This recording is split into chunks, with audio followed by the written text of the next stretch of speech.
discussing over here the subject of commerce on Chol Hamoed. Now,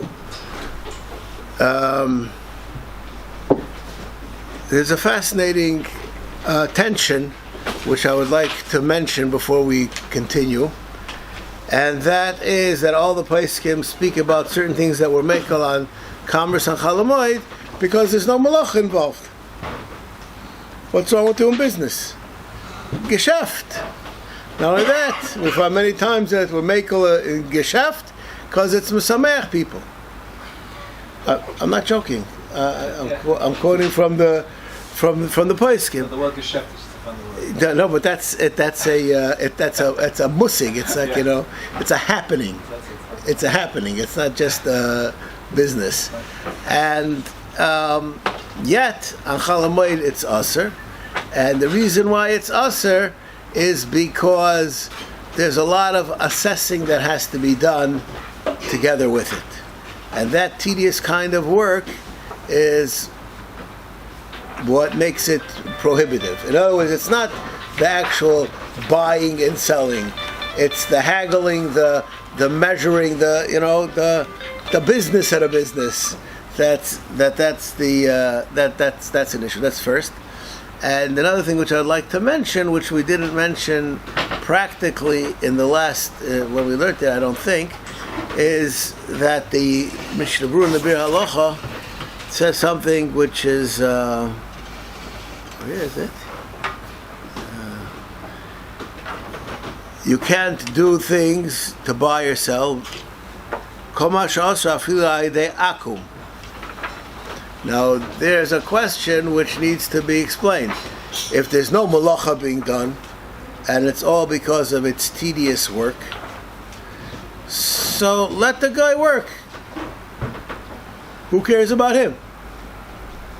He doesn't have a machiyuv of Simchas Yantiv, so why are we machmer on a guy doing business for you? In other words, I have a store, or I have whatever it is that I sell diamonds, and I have a guy, a salesman, so he buys it. What about the profit that's going to be made? I'll take some. Me. You employ him. What's the problem? There's no problem making money. You're allowed to make money. Right. Yeah, we're allowed to make. You're allowed to make money. Right. Okay, we're for it. No problem of chashad. We always worried about chazal. Always worried about chashad. People want. So, one second. So this depends. Let's say, let's speak about a nice business question. Let's say someone calls me up and he says, Rabbi Zachariash, I would like to buy stock.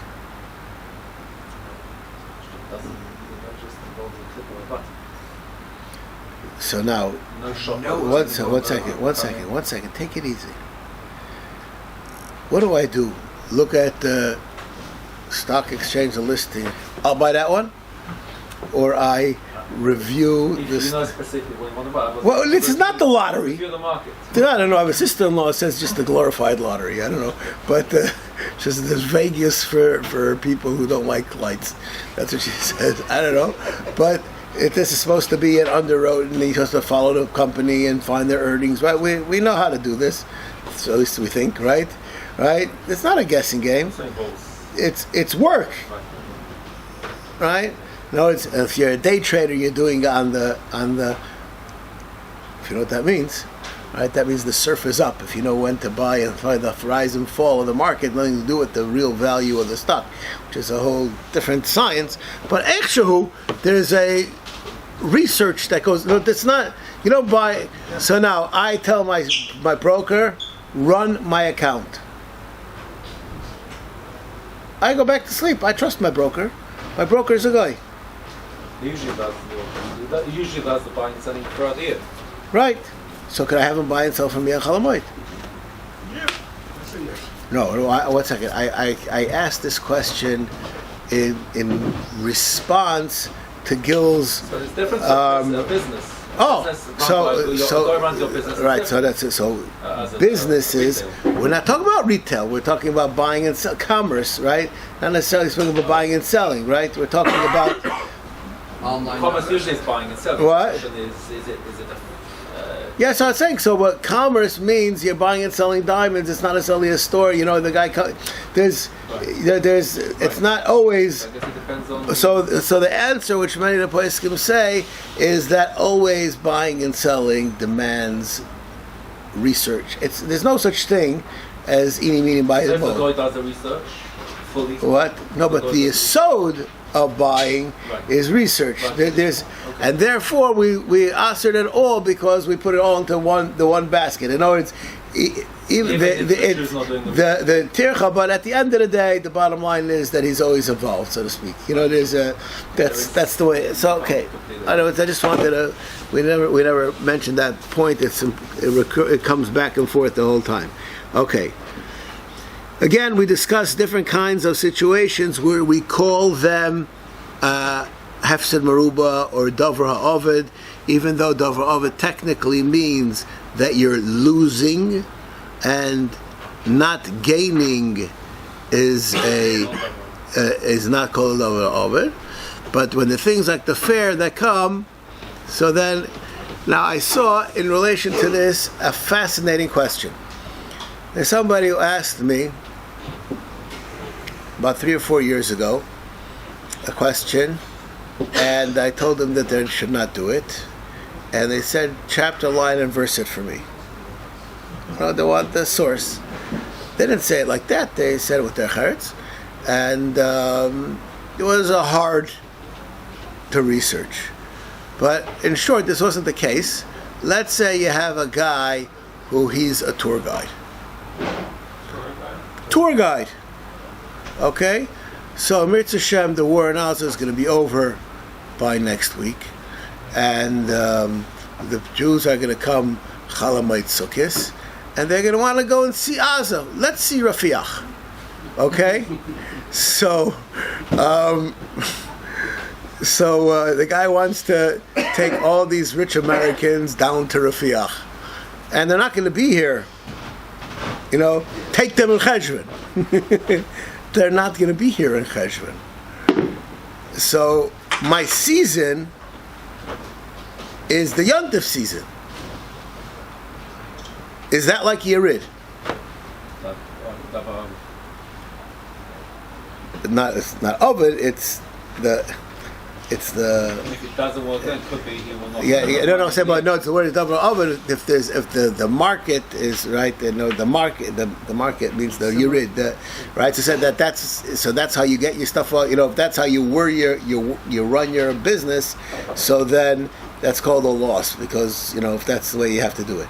So what about if you are a tour guide, and the tour guide business is on Yontif? That's the Yerid. The Chol Hamoed is when you're busy, and say the rest of the year you're not so busy. So if you don't work, then you may not make ends meet. That's the question. Right. So I'm saying and I don't think it's true. It's parallel.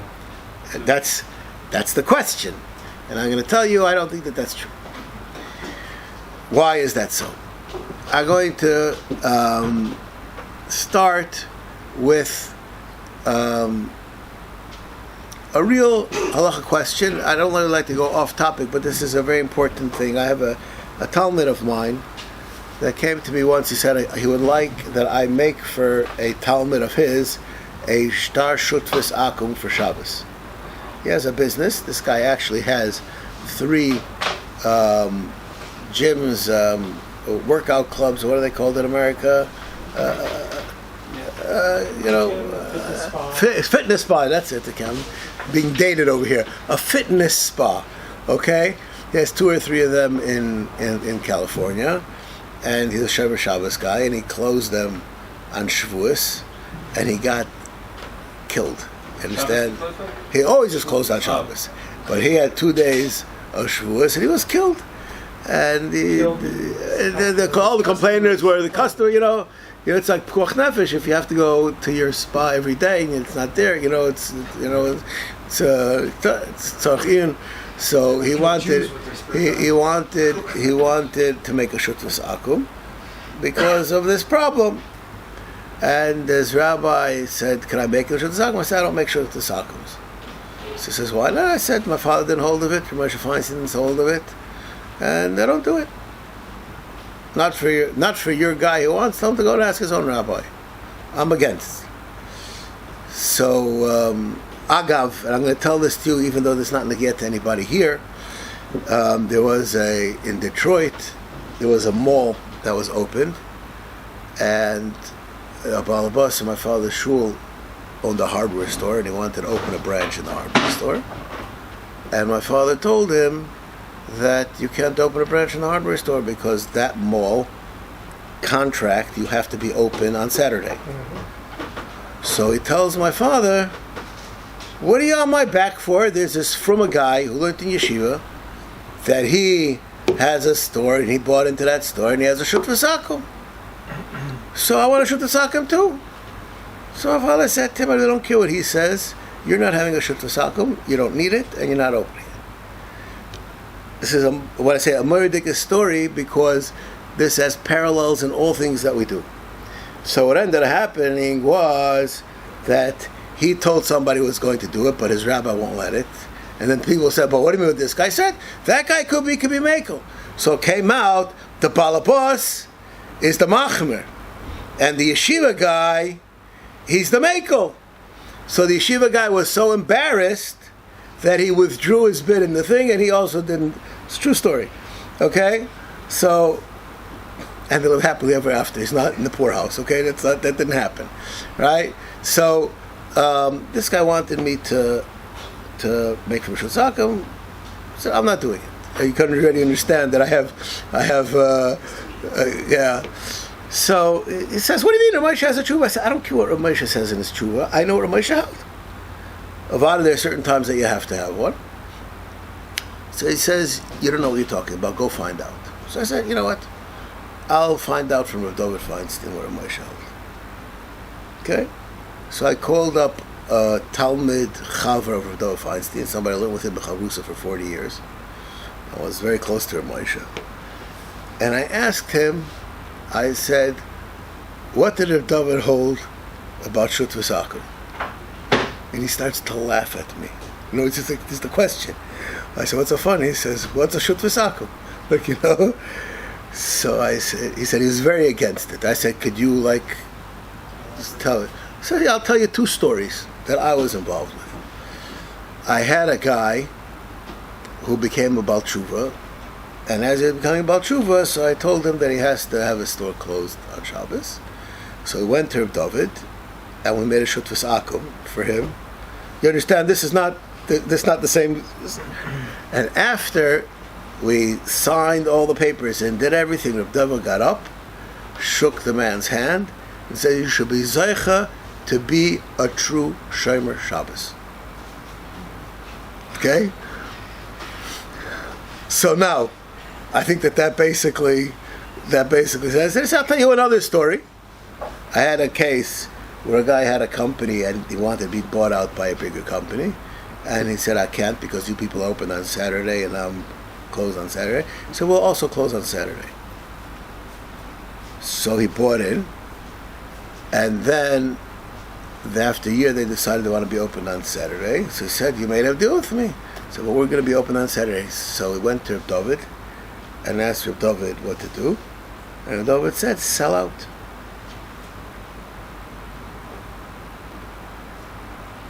So when you read something in a tshuva, and it says that this is how you do it, there's Torah Shebal Peh to the Torah Shebiksav.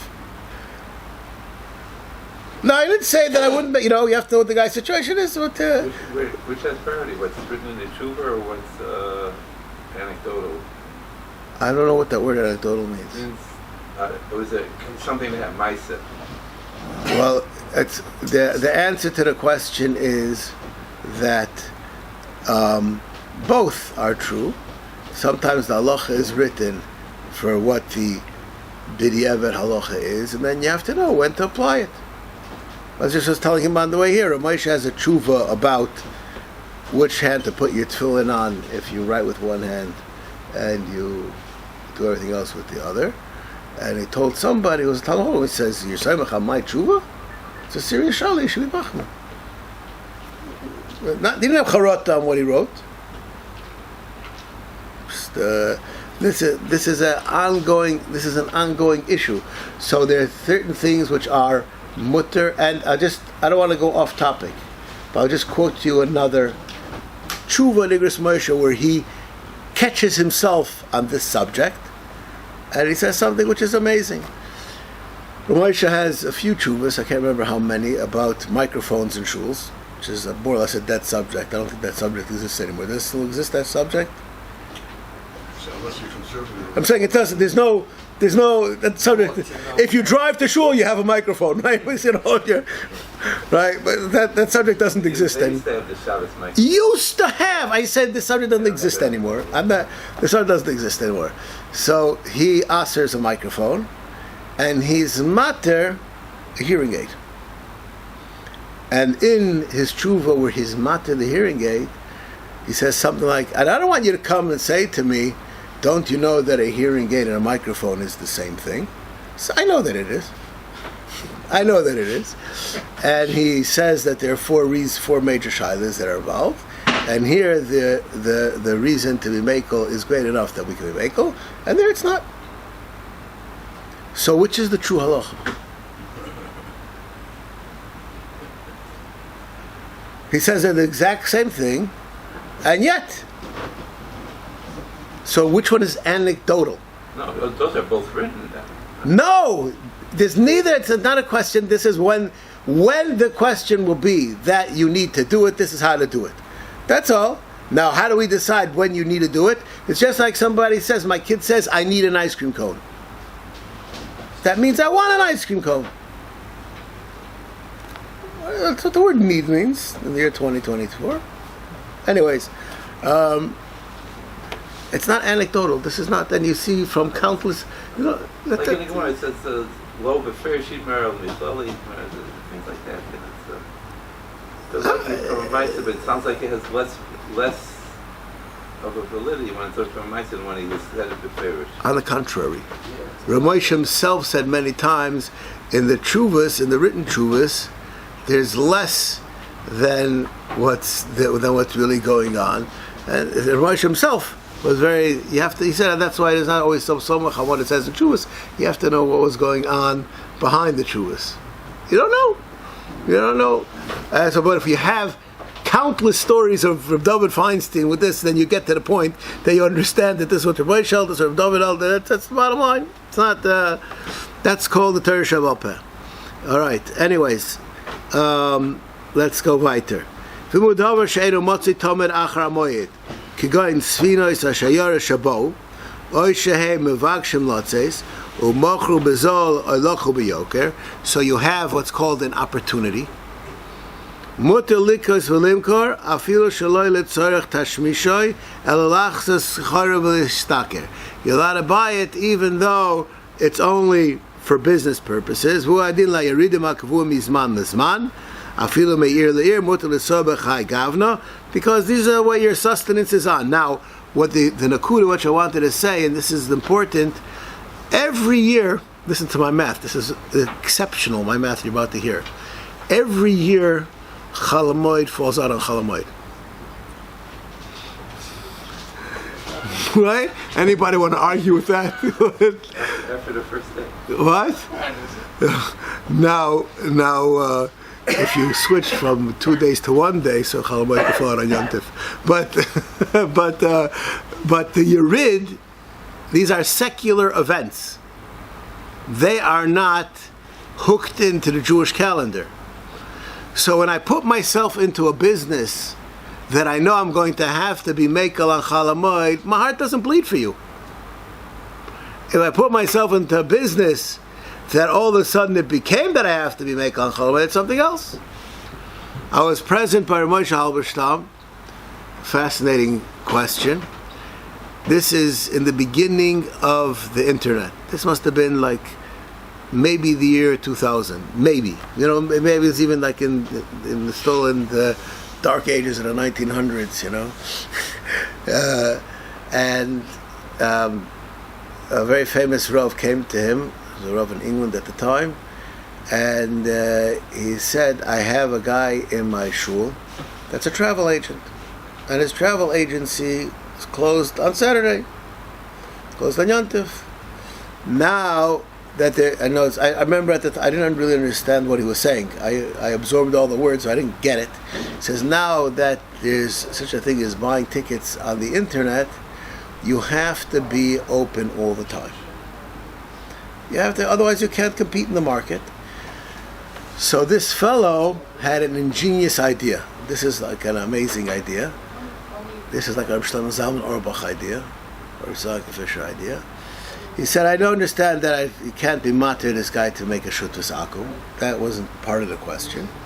I want him to take a shutuf Yisrael, but in a different country. In Australia. And therefore,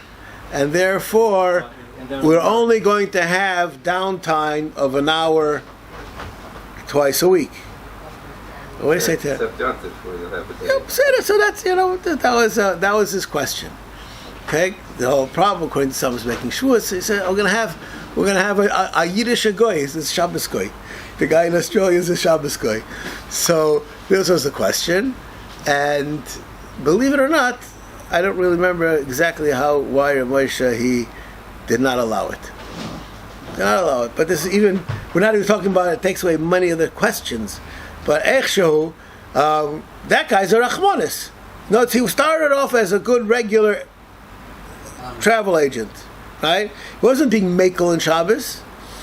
The business evolved into a situation that to exist you have to be makel. That's a different kind of a situation. So some say that if your business is the business that's the way, don't go into that business.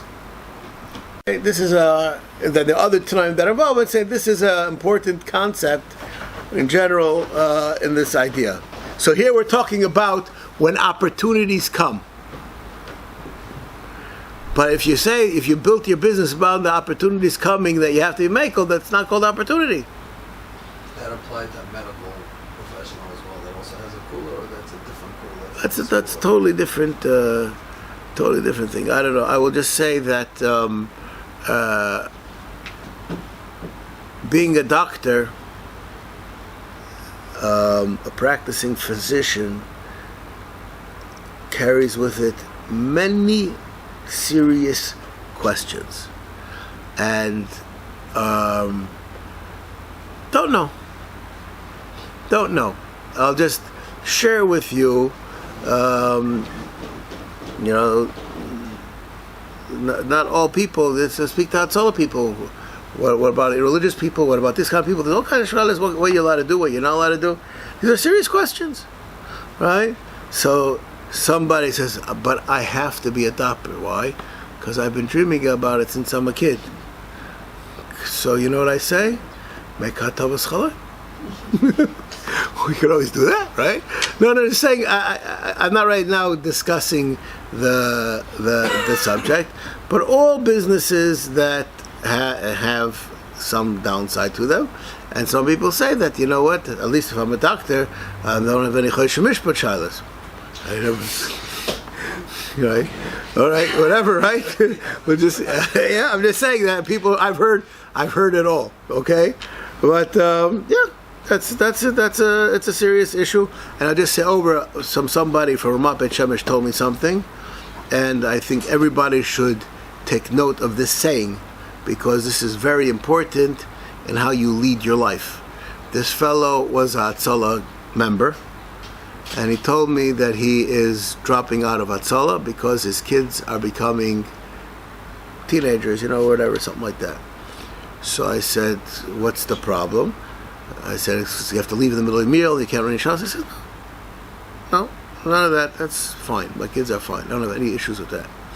My primary issue in this world is to make sure that my children are brought up Shomrei Torah mitzvahs. That's my aleph.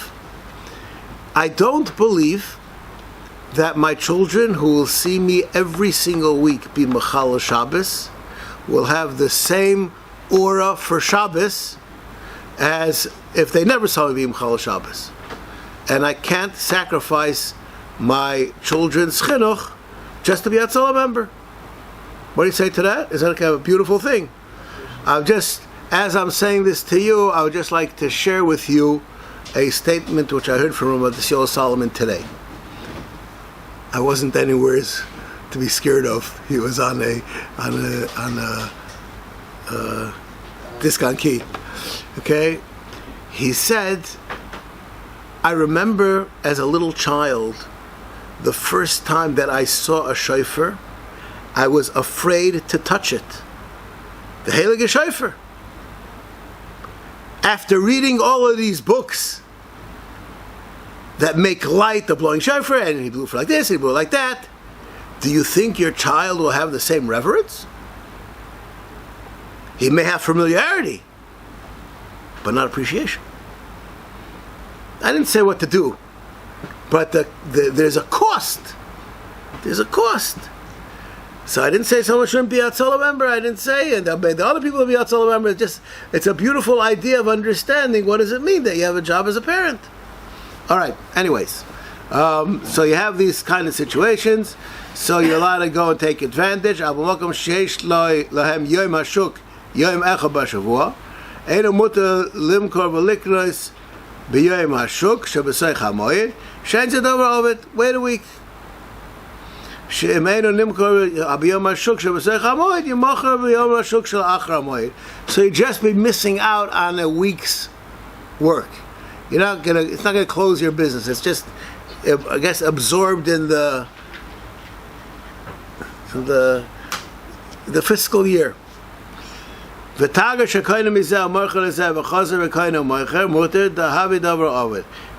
business that he has to work like that, then it's a davar ovid and it's permissible to do.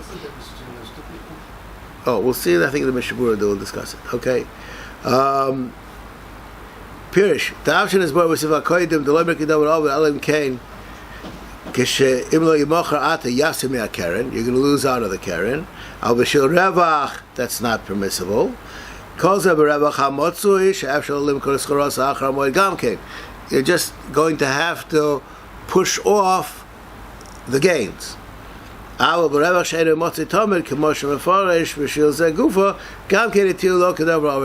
you have an opportunity which doesn't repeat itself, so then that's called a davar ovid, because the opportunity is here, not the money is going to be lost.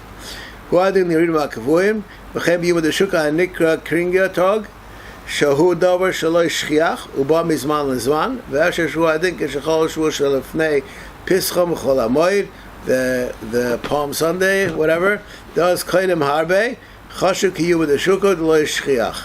So, but again, this doesn't come out every year at the same time. Afilu b'yer fine. Eino mutar limkor v'likros im lo shayidei ha'revach. Come out every day at the same time, Palm, whatever. It sounded like it came out. It comes out on the same secular day. It doesn't come on the same Jewish day. Doesn't always end up at This year, the school year was over before Shavuos, right? Something like that. June 15th has been already. That's when school's over, at least when I was a kid. All right? Not cheder. Okay. Eino mutar limkor v'likros. Im lo shayidei ha'revach yetzi yesef fine. V'lo yimoger b'shuk shel achar hamoed. Dafka kish mishar shebevarei shal kolponim lo yafser oz me'akeren. Obviously, if you're going to end up losing out, and this could happen if a person has perishable schayra, right? If you're going to wait till after the moed, it could be it's going to spoil. V'tager shekayne she'im yimkor hayom yachzu yikne mechodesh v'yimkor b'yom hasheni v'im yimne melikas ulimkor kayom yasir bevadai harevach. That's what's going to happen because there's a cost of circulating your things. You know, it's just like I can't right now remember the term that it's called. For instance, I know in the meat business, it's fascinating laws that they have in America. It's all done by the unions. A slaughterhouse has to pay cash within 48 hours, and they're obligated to sell on 2 weeks credit. This is the filibusters of the unions. Now, so it means if every cow costs $3,000, so you need a cash flow of millions of dollars in order, because you're out. You have to pay out before you receive. So you could be making money, but you have to have the cash flow, and this makes the business very prohibitive because you can't always get that cash flow, and this is an issue in that business. I know someone became a millionaire by doing that. He went bust, and then he bought the building. They didn't have to pay the rent, and then he was able to have his own cash. He bought it back from the bank. Anyways, so people who have this kind of a need to have a turnover, so then that's called like they're losing from the Karen, and then it'll be permissible to be done. Okay. Now the next halacha which we're going to learn is the one that hurts the most. Mitzia. You're walking down the street and you see a mitzia. Asur litroach lechapes achreo. You heard that some millionaire was at the beach and he had his gold Cartier watch and it fell in the sand and he's too macho to look for it. So he said, okay, I lost my Cartier watch, what can I do? And you're standing right there and he leaves. What? He's a guy. Right? So you're going to stake out there until after Yontif, right? Are you allowed to be on the beach on Chol Hamoed? To go to the mikveh? Oh, So this is the situation. So are you allowed to go and look for that watch? What? Not that marvelous. Right. It's over to him, but it's like, to you it's a mitzia. It's a lot of money. Right. But He was like a shliach. I don't understand the words of the question. A shliach for who? For whoever bought. You're not looking for it for him. You're looking for it for yourself, right? You want this $25,000 watch, right? Shlichus. Right? Anyways, so mitzia also litrach lechapes achreo kegoy nor sheheitziv dogim al svasoi, that and there's free fish. You can go and collect the fish and sell them. Also laosvim kedei lekovsham. You can make yourself hairy. You can't do that. It's free, and you're going to miss out on the opportunity. But you're not losing money. This is that same concept. Elam ken yiruim lechol me'am b'moyed, because it's b'ui lechol b'moyed, so then we can look at it as part of your moed situation, and then it's permissible. V'avshal im tzos v'achamoyed v'lo dami l'shayar shen mitzua. Why? Mishum rabach d'shayli mekach obem k'ray d'chaye odom u'parnesosoi toli bozeh. The case, the aforementioned cases, this is part of how you planned your life. V'daitem al zeh tomid. Hilchos choshuv pseida. The opportunities are called pseida. Ma'asheki v'tziu d'orak revocha ba'alma, and therefore those are forbidden. Okay? I know it's a very hurtful halacha.